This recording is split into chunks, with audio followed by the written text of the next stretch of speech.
नमस्ते, प्रणाम। मैं मीनाक्षी जैन स्वागत करती हूँ आपका चैनल मीनाक्षी जैन पर। ये वीडियो है माइथोलॉजी, रिलीजन एंड कल्चर का पार्ट 12। इससे पहले माइथोलॉजी के 11 पार्ट्स चैनल पर अपलोडेड है, आप चाहें तो देखिए। और इस वीडियो में राम मंदिर जीके पर जानकारी शामिल होगी। तो राम जन्मभूमि मंदिर अयोध्या उत्तर प्रदेश में स्थित है, जो मैप पर ये यहाँ पर स्थित है।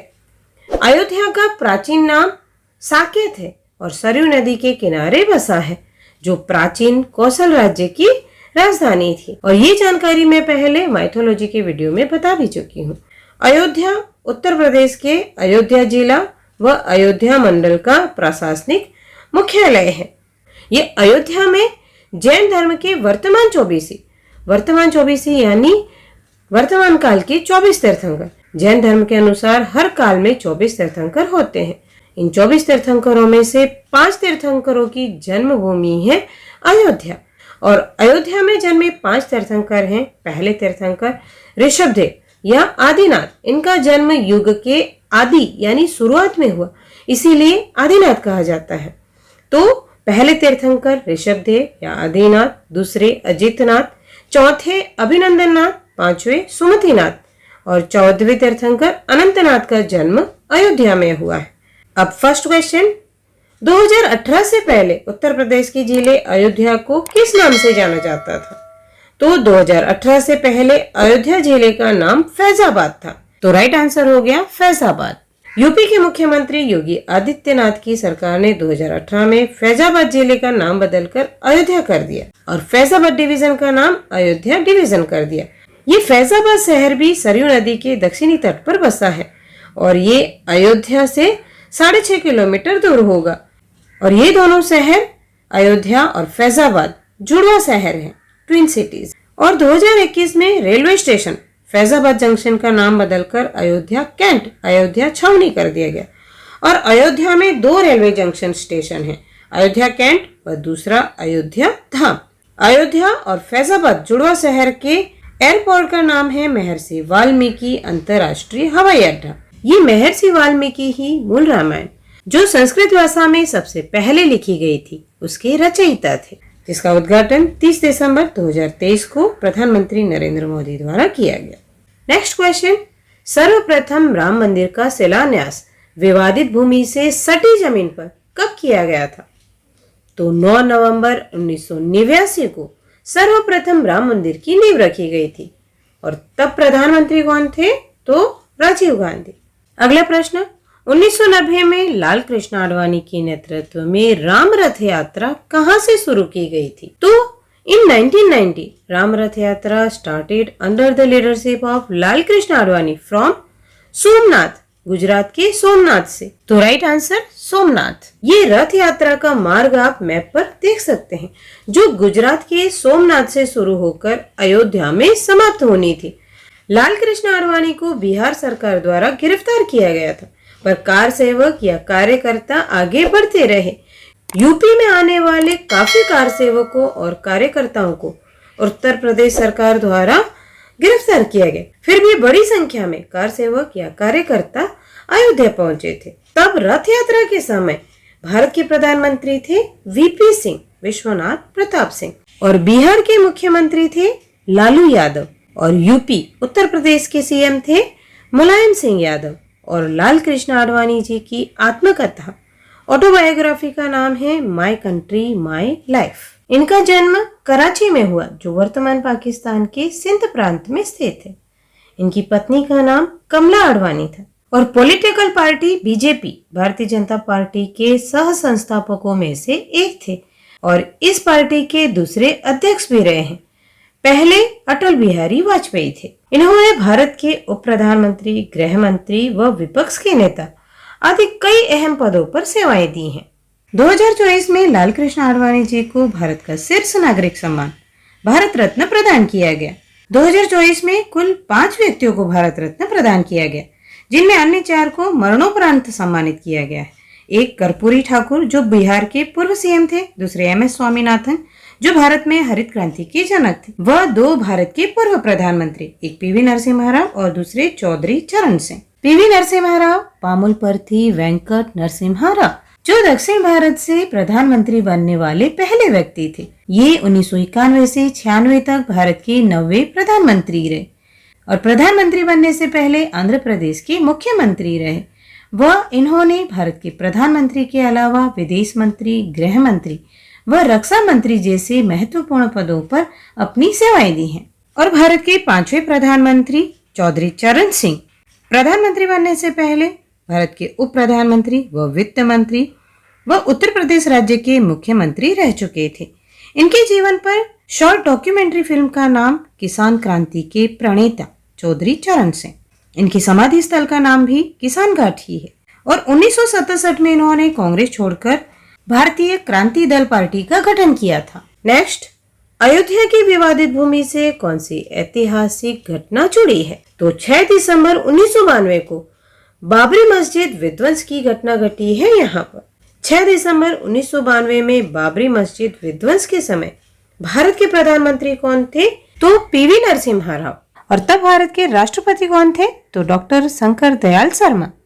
क्योंकि ये घटना उत्तर प्रदेश में घटी है तो तब उत्तर प्रदेश के मुख्यमंत्री थे कल्याण सिंह। और इस बाबरी मस्जिद को बनाने वाला बाबर का सेनापति कौन था? तो 1528 में बाबर के सेनापति मीर बाकी द्वारा बाबरी मस्जिद की स्थापना की गई। तो यहाँ पर राइट आंसर मीर बाकी। यह ढांचा बाद में बाबरी मस्जिद राम जन्मभूमि विवाद का केंद्र बिंदु बनी।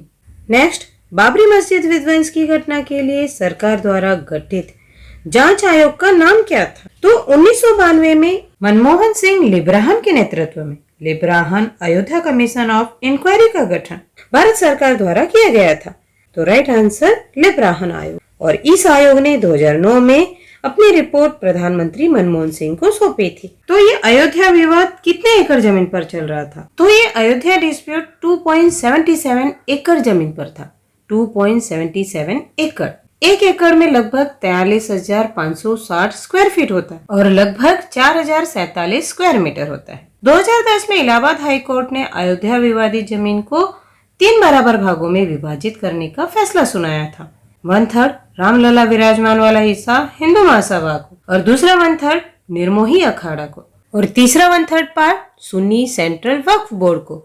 और अयोध्या विवादित भूमि पर भारत के सर्वोच्च न्यायालय का अंतिम फैसला कब आया या किस वर्ष आया? तो 2019 में।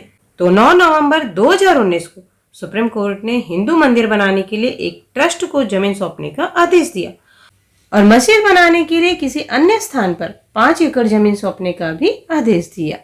और ये मस्जिद बनाने के लिए जो जमीन सौंपी गई 5 एकड़ वो अयोध्या के पास धनीपुर गांव में आवंटित की गई।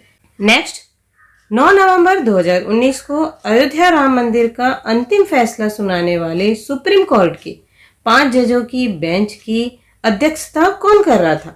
या तब भारत के सर्वोच्च न्यायालय के मुख्य न्यायाधीश कौन थे? तो तब भारत के सर्वोच्च न्यायालय के मुख्य न्यायाधीश थे रंजन गोगोई।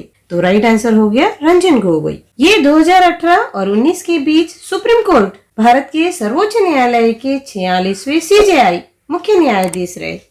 ये भारत के पहले और अब तक एकमात्र मुख्य न्यायाधीश CJI हैं जो मुख्यमंत्री के पुत्र हैं। इनके पिता केशव चंद्र गोगोई 1982 में 2 महीने के लिए असम के मुख्यमंत्री रहे हैं और रंजन गोगोई जी को 2023 का असम वैभव पुरस्कार से भी सम्मानित किया गया, जो असम का सर्वोच्च नागरिक सम्मान है, जो पहली बार 2021 में दिया गया था और पहले प्राप्तकर्ता हैं असम वैभव पुरस्कार के रतन टाटा जी।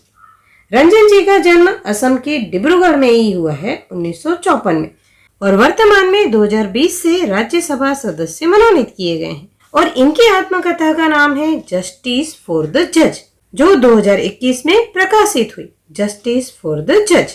और सुप्रीम कोर्ट की 5 जजों की बेंच में शामिल जज थे, एक तो रंजन गोगोई जो तब CJI थे, शरद अरविंद बोबड़े, S.A. बोबड़े, D.Y. चंद्रचूड़, अशोक भूषण और S. अब्दुल नजीर, जिनमें से शरद अरविंद बोबड़े, S.A. बोबड़े रंजन गोगोई के बाद 47वें मुख्य न्यायाधीश CJI बने और D.Y. चंद्रचूड़ धनंजय यशवंत चंद्रचूड़ वर्तमान में जब मैं ये वीडियो बना रही हूँ भारत के 50वें मुख्य न्यायाधीश है 2022 से। इनके पिता YV चंद्रचूड़ यशवंत विष्णु चंद्रचूड़ भी भारत के मुख्य न्यायाधीश CJI रहे हैं 1978 से 1985 के बीच भारत के 16वें मुख्य न्यायाधीश सीजेआई थे और करीब 7 साल 4 महीने और 19 दिन के कार्यकाल के साथ वाईवी चंद्रचूड़ यशवंत विष्णु चंद्रचूड़ अब तक भारत के इतिहास में सबसे लंबे समय तक सेवा देने वाले मुख्य न्यायाधीश हैं। और ये डीवाई चंद्रचूड़ और वाईवी चंद्रचूड़ भारत के मुख्य न्यायाधीश बनने वाले पहले और अब तक एकमात्र पिता पुत्र की जोड़ी है। The first and so far the only father son due to become the chief justice of India. स्वतंत्र भारत के पहले सीजेआई एच.जे. कनिया थे, हरिलाल जैक्यूसुंदास कनिया। नेक्स्ट, राम मंदिर का निर्माण किसके द्वारा कराया गया? तो राम मंदिर was constructed by Shri Ram Janmabhoomi Teerth क्षेत्र ट्रस्ट और L&T और TCEL कंपनी यानी लार्सन एंड टुब्रो और टाटा कंसल्टिंग इंजीनियर्स लिमिटेड, दोनों कंपनियों ने मंदिर के निर्माण और डिजाइनिंग में महत्वपूर्ण भूमिका निभाई है। नेक्स्ट, राम मंदिर का भूमि पूजन या शिलान्यास किसने किया था 2020 में?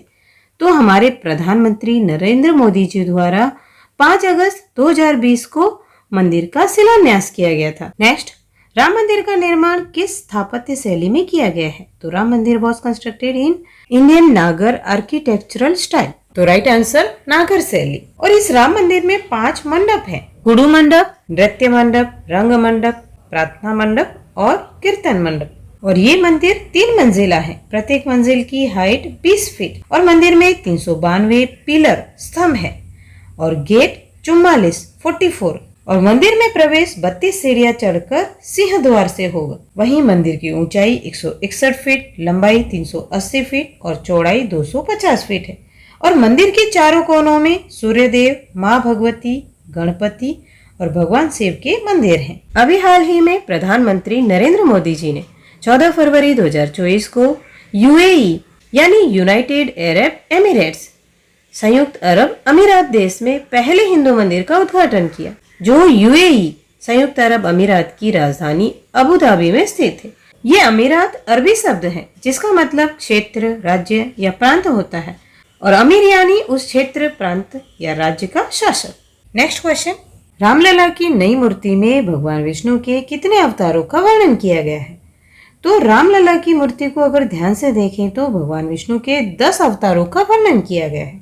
तो राइट आंसर 10 अवतार। ये मूर्ति में देखें 10 अवतारों को: मत्स्य, कुर्म, वराह, नरसिंह, वामन, परशुराम, राम, कृष्ण, बुद्ध, कल्कि। और मूर्ति में निचले स्थान पर दाईं ओर हनुमान जी और बाईं ओर गरुड़ राज की आकृति है और ऊपर की तरफ सूर्य, स्वस्तिक, ओम, गदा और चक्र है। 22 जनवरी 2024 को दोपहर में अयोध्या राम मंदिर में रामलला की मूर्ति की प्राण प्रतिष्ठा हुई। प्राण प्रतिष्ठा का शुभ मुहूर्त का समय सिर्फ 84 सेकंड का था और मुख्य यजमान प्रधानमंत्री नरेंद्र मोदी जी थे। रामलला की मूर्ति 5 वर्ष की बाल्यावस्था स्वरूप में कमल दल पर खड़ी मुद्रा में है। हाथ में तीर धनुष और कृष्ण शैली में बनाई गई है। नेक्स्ट क्वेश्चन, राम मंदिर के मुख्य वास्तुकार कौन है? तो राम मंदिर के मुख्य वास्तुकार अहमदाबाद के सोमपुरा परिवार के चंद्रकांत सोमपुरा है, जिसमें उनकी सहायता उनके 2 बेटे निखिल सोमपुरा व आशीष सोमपुरा ने की। और ये अरुण योगीराज जो मैसूर कर्नाटक से है, अयोध्या राम मंदिर में स्थापित रामलला मूर्ति के मूर्तिकार हैं। और भागवत प्रसाद और शंकर लाल ने रामलला की पोशाक सिली थी, जो रामलला की मूर्ति के 4थी पीढ़ी के दर्जी हैं। और ये रामवी सुतार, राम वंजी सुतार, ये स्टैच्यू ऑफ यूनिटी, एकता की प्रतिमा और समृद्धि की प्रतिमा, स्टैच्यू ऑफ प्रॉस्पेरिटी के डिजाइनर हैं। स्टैच्यू ऑफ यूनिटी जो गुजरात के केवड़िया में स्थित है, सरदार वल्लभ भाई पटेल की प्रतिमा है, जो दुनिया की सबसे ऊंची प्रतिमा है, ऊंचाई 182 मीटर है। और स्टैच्यू ऑफ प्रॉस्पेरिटी बेंगलुरु शहर के संस्थापक व वास्तुकार नाथ प्रभु केम्पेगौड़ा की प्रतिमा है, जो केम्पेगौड़ा अंतर्राष्ट्रीय हवाई अड्डा बेंगलुरु में स्थित है। ऊंचाई 108 फीट है। साथ ही अयोध्या में लता मंगेशकर चौक पर स्थित 14 टन की 40 फीट लंबी और 12 मीटर ऊंची वीणा भी मूर्तिकार रामवी सुतार द्वारा बनाई गई है। और इसके अलावा संसद भवन में स्थित महात्मा गांधी की ध्यान मग्न बैठी हुई कांस्य प्रतिमा भी रामवी सुतार द्वारा डिजाइन की गई है, जिसका उद्घाटन 1993 में गांधी जयंती पर किया गया था, तत्कालीन राष्ट्रपति शंकर दयाल शर्मा द्वारा इसका अनावरण किया गया था और इस संसद भवन की गांधी प्रतिमा की एक प्रतिकृति रेप्लिका कर्नाटक के विधान भवन की 2 इमारत विधान सौधा और विकास सौधा के बीच परिसर में स्थापित है। कर्नाटक की विधानसभा भवन की ये 2 इमारतें हैं। वीडियो पसंद आए तो लाइक करें और अपने मित्रों के साथ शेयर अवश्य करें ताकि मुझे इसी तरह मेहनत करने का मोटिवेशन मिलता रहे और अपने विचार कमेंट में लिखें। इसी तरह की एजुकेशनल वीडियोस और केबीसी की जानकारी और तैयारी के लिए चैनल को सब्सक्राइब कर ले और साथ में जो बेल का आइकन है उसे प्रेस करके ऑल नोटिफिकेशन पर क्लिक कर ले ताकि आपको हर नए वीडियो अपलोड की नोटिफिकेशन तुरंत मिल जाए। आपको बहुत बहुत धन्यवाद और आपके उज्जवल भविष्य की हार्दिक शुभकामनाएं।